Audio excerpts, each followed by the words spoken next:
Police నౌకర్ అంటేనే అలాగుంటది. ఎవ్వరని చూసినా భయపడరు.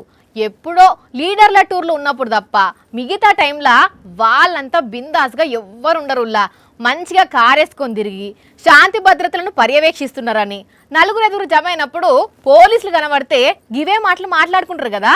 అయితే కొన్నిసార్లు అంత మంచిగా ఉండే పోలీసులకు డ్రంక్ అండ్ డ్రైవ్ అప్పుడు నెత్తి వలిగిపోతుంది. ఈడ కూడా గదే కథ అయింది.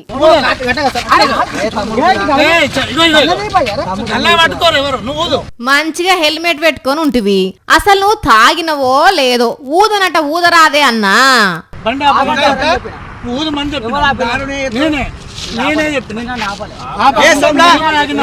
ఊరి కొడుకా అన్న మంచిగా కుమ్ముడు గుమ్మొచ్చినట్టున్నాడు కదా, కాకిల మీదికే ప్రశ్నల వర్షం కురిపిస్తున్నాడు.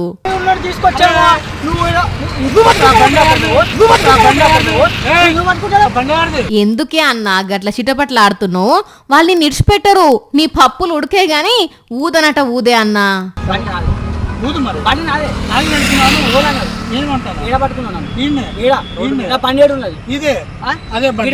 అబ్బర కొడుకా మొత్తం పోలీసులకే ప్రశ్నల మీద ప్రశ్నల వర్షం కురిపిస్తున్నాడు. జర వాళ్ళ మాటని ఊదవే అన్నా, వాళ్ళు ఊకోరు.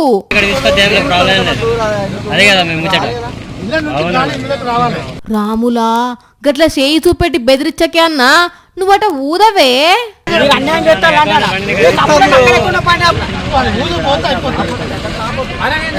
అమ్మయ్యా అటు ఇటు చేసి ఊదుతున్నలే, మీరన్నా జర మంచిగా చెప్పరాదుండి సారు. ఒకటే తాగిన అన్నను పట్టుకొని నెత్తి నొప్పిస్తున్నారు. తాగిన వాళ్ళను ఐస్ చేయాలి గాని ఇంతమంది గుమిగుడితే ఎట్లా సారు?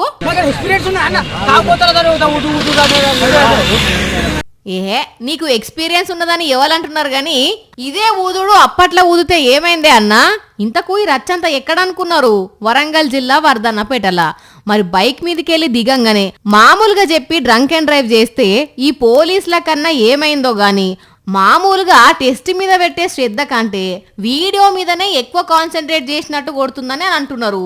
ఇదంతా చూసిన వర్ధన్నపేట పబ్లిక్. కానీ పోలీసులకు మాత్రం సుక్కలు చూపెట్టిండు పో. ఈ సొంటోళ్ళు దినా ఇద్దరు గాంక తాకితే పోలీసులకు ఆగమాగం పర్సన్ ఉంటది కథ.